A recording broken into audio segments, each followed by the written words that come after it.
Welcome to the Bethany Esports podcast. I'm your host, Robert Barr, and today I have joining me Seth, Grabow, Fricke, and special guest, Eric Lonnquist. Hey, I waved and then I realized it was a podcast, so hello. There is video. Well, there is video. Oh, there's video. Oh, but hello. Only but specific people watch video, and probably some other people watch just listen to audio. Just listen to audio. Yep, that works. And I want to thank you for joining me today on your very, very busy schedule. Yeah, it's been a wild week, but glad I had time to sit down, and I'm always happy to talk about esports, and especially esports at Bethany, and there's something special here that's starting, and it's very cool to be here to see it, you know.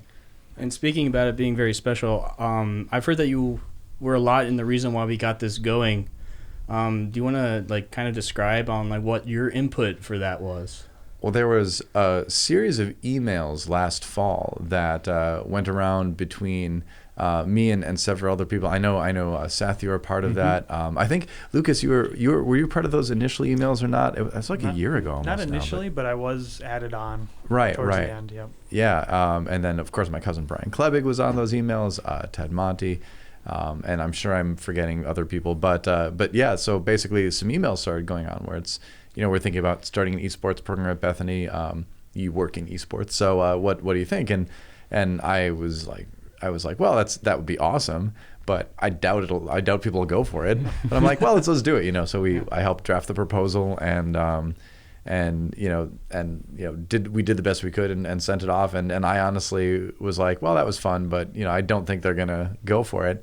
And then they did, which was awesome. And here we are. And you're wearing a Bethany Esports shirt. Absolutely. And I'm seeing Bethany Esports. There's a Bethany Esports practice facility now, and all the tech is here and everything, and it's kind of mind blowing in the most awesome way, It's not only just awesome, but you've also more or less become the poster child for it.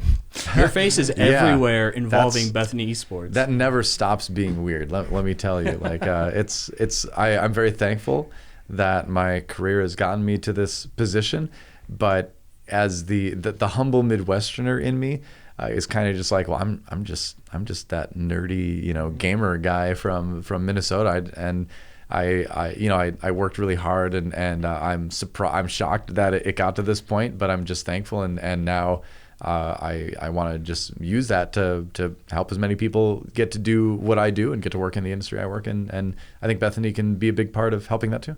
And you worked a lot of with Bethany to get it to here, and your backstory helped at Bethany to get you to where you are at. Do you want to give a quick summary of how you got to where you are? I know you've talked for 30 minutes about this before, but you want to... Dude, it's okay. I've told the story hundreds of times, so it's fine, maybe more than that.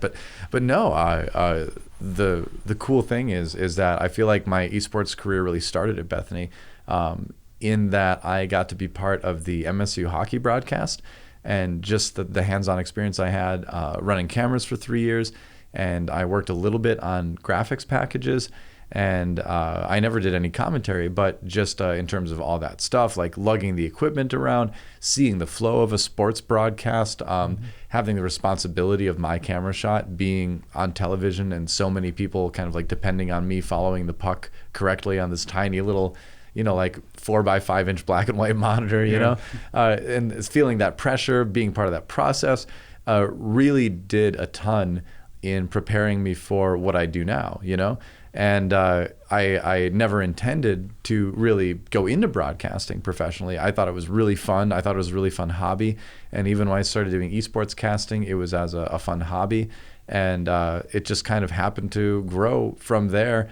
And I was able to really take all of that fun stuff that I loved from the hockey broadcast and then really make it applicable and practical for what I did in esports, even though the first real professional esports broadcast I did was in Korea. So there was a completely Korean language staff. I didn't have any direction in English during any of it, but just knowing the flow of a sports broadcast helped me fit very comfortably into that, and I wouldn't have had that if I wouldn't have done the hockey broadcast. So yeah, really, my career kind of started, even though I didn't know it at the time, at Bethany. That's so cool. The hockey broadcast is what I've been doing also for 3 years, going on to my half year. And I know I started as a freshman on a camera as well, and it is, as you said, really difficult to follow the tiniest thing you've ever seen on an even tinier monitor. You can't do it. You just have to you have to go to where the players are looking, and you're like, well, that must be where the puck is. That's how I learned how to track with the hockey was where are all the players looking with my not viewing eye. Mm-hmm. So and you get a sense of how far to move the camera, because you saw how hard it was hit, and so you can kind of judge how fast it got to where it needs to go, and you pick up those little skills over time. Yeah. Do you guys have anything you want to? So you were talking about just you were on those initial emails with me a year ago, and you're like, it probably won't happen, and then in 9 months, Lucas and I made it happen, I guess. Yeah. What now that you're here, what I'm getting to, now that you're here, what do you think of the space? Things that you're like, oh, this would be cool to see in the future, as our program grows. Initially this first year we had 30 students, and I think our end goal is to have 60 within a couple of years in total on varsity esports and JV esports across 6 or 7 games or so. Yeah. But where do you see it going? Is it broadcast component really helping it grow? Is it, Yeah, I mean, I think it's great to have players, obviously. But I think Bethany on the broadcast side is really where the school can kind of excel. Again, because of that, you've already got the hockey broadcast going, and that's only gotten better since I've been here as a student. And so you take a lot of that, and you take a lot of students that are interested in that same thing, and hey, how would you like to do Bethany run and produced esports broadcasts, whether Bethany is producing matches that our own teams are playing in here, or if they're producing broadcasts for other colleges that don't have the facilities and the personnel that I think Bethany is going to have. That's the most exciting to me, and that's where I really kind of see Bethany in the future as a broadcasting school. Cool. For esports, and as far as the facility goes, the practice room is great. Awesome. It is a practice room that's and I'm not just saying this. I'm serious. It is a practice room on par with what I've seen professional teams use in the Overwatch League, where you have great computers, you have a good setup, you have an area where everyone can review the matches afterwards and talk about strategy, discuss things, improve. So the playing facility is already great. The broadcast facility obviously is still kind of a work in progress, and that's something that needs to be modular, that kind of fits in with all the other broadcasting that's being done at Bethany. But I think that's something that can be put together, and once it is, it'll be great to see the broadcasts that start to come out. Awesome. Yeah. Yeah, that was my question too. Is All right. how do you see us going forward and Yeah. things like that? But I think broadcasting is definitely the angle to pursue. Give hands-on experience. I guess I may be biased in that. Yeah, that maybe a little category, bit. But yeah. Well, besides hands-on, what could make our esports broadcasts different? First of all, different esports from a hockey make different. The differences between a hockey and an esports broadcast, and then to follow up with that, what can Bethany do to make our esports broadcast uniquer from a normal esports broadcast? I think there has to be kind of a balance where a lot of broadcasts lean towards the statistical side of things, and there's a lot of neat things you can do as far as storytelling with stats goes, but you also have to include the human side. So one thing you see in college sports a lot is the journey of the athlete, how they got here, where they're from, what's their background, what's their journey been like in the school, and that kind of thing is really what fans can kind of latch on to. As far as the playing side of it goes. And then for the player themselves, it's kind of good preparation, honestly, because the lens is really on you when you become a pro player. So getting a little bit of that in a controlled environment at college, I think, is really helpful. That's that kind of answered your question. I kind of forgot what the question was, so I hope I answered it. Just I'm terrible at this. No, what makes esports different from traditional sports as far as the broadcast goes, and then how can we make it more? I mean, just in general, I think, again, the player store really is something, but that does apply to traditional sports. I think the thing where esports specifically differs from traditional sports is that we have a lot more ability to be fun, and just be silly. And if we want to make a sketch about different pro players doing different things or different teams, we can definitely do that. Like one of the things we did on the Overwatch League was called Dr. Doa, where I was a doctor and the other analysts on the desk would dress up as one of the teams, wear their jerseys or something, and then they would come in and I would diagnose their team's problem rather, in sort of like a comedic doctor setting, you know, where I would give like sort of a medical sounding name to the problems their team was having. So we were doing real strategic breakdowns of things teams needed to face to improve, but we were doing it in kind of like a fun, silly way. And you just don't see that kind of stuff on traditional sports broadcasts. It's all very formal, you know, and all that. And I think like Inside the NBA is one of the only shows where they really kind of break out of that mold and really kind of have fun with it. And it's at the end of the day, it's a game. You know, you should be having fun with it. And I always say, you know, take the competition, take the ambition and the effort of the athletes seriously, and have fun with the rest of it. You know. And so that's one thing where esports really, I think, kind of beats traditional sports, is that we're so much better at taking ourselves less seriously on the broadcast side and just having fun with it. And so that's where, you know, I think, again, Bethany and all esports broadcasts can stand out, is just being able to relax and have a good time with it, you know. Did you guys write that down? Yeah. It's been recorded. It's literally digitally writing. It's in there. We're good. Yeah. So what's next for Doa? Your Overwatch league season sort of just ended, your playoff and is beginning. What do you do in your free time, you know, when you aren't casting games? Well, free time is kind of like it's sort of an oxymoron for me, because it's when you're freelance, and there's that word free again for some reason, a job where you just end up working a ton all the time and it's hard to turn it off. But the season is done, so my structured like go broadcasting schedule is over for the year until like probably next February or so. So the next few months I always like to call personal development time, where it's where I look back at the season and I try to find things that I wish I was better at, and then I try to improve on those.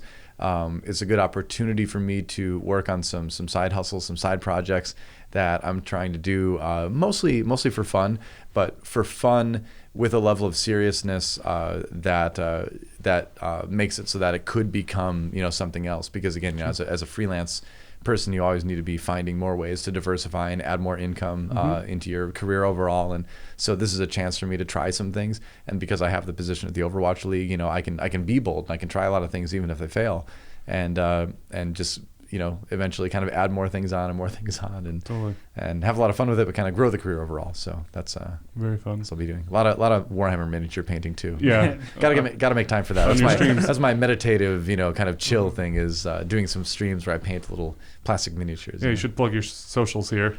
Oh yeah, sure. Well, people can find me on Twitter at ggdoa.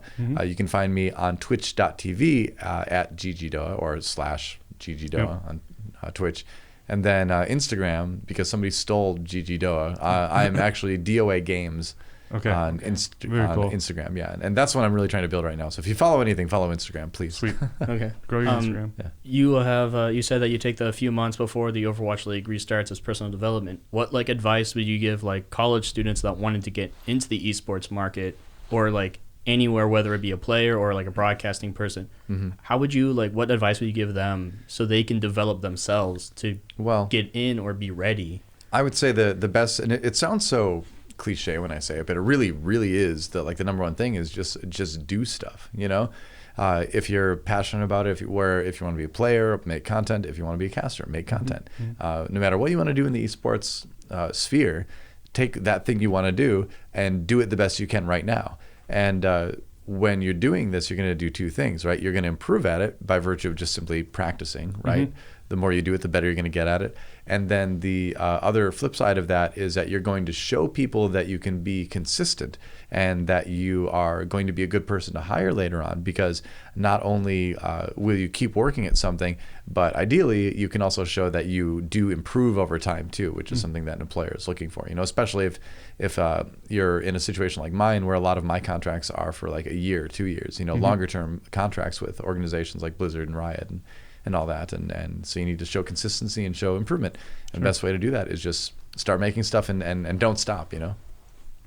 Consistency sounds like the and just going out of your way to do anything in a way. Yeah, do like anything is better than nothing, right? Yeah. You know, so whatever aspect of the field you're into, find a way to just do that in some way. And a lot of times, when you're building a career like that, you're going to have to do it for free, and you're going to have to do a lot of hours and without much thanks from people. But you're probably going to be bad at it anyway initially, so that's okay. But you're going to get better really quick in a lot of situations.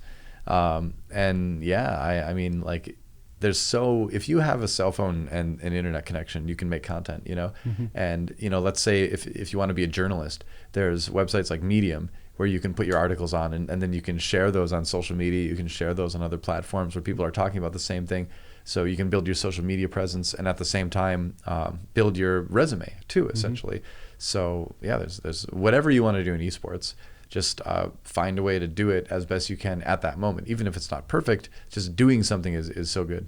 Totally. Would you also recommend, because the thing I've always heard about professionals is being the T-shaped person, where you have your one area that you really focus on, but you have the ability to do many other things? Yeah, for sure. Okay. And a lot of that comes from doing things yourself. Like I would make a lot of my own contents and put things on YouTube and all that. So obviously my specialty is commentating, but obviously. I also know a bit of video editing. I know all my graphic design experience that I got at Bethany is useful now because for posting the memes on the internets, But also if I need a graphic for one of my YouTube videos, I can just make that myself. I don't need to have anyone else do that.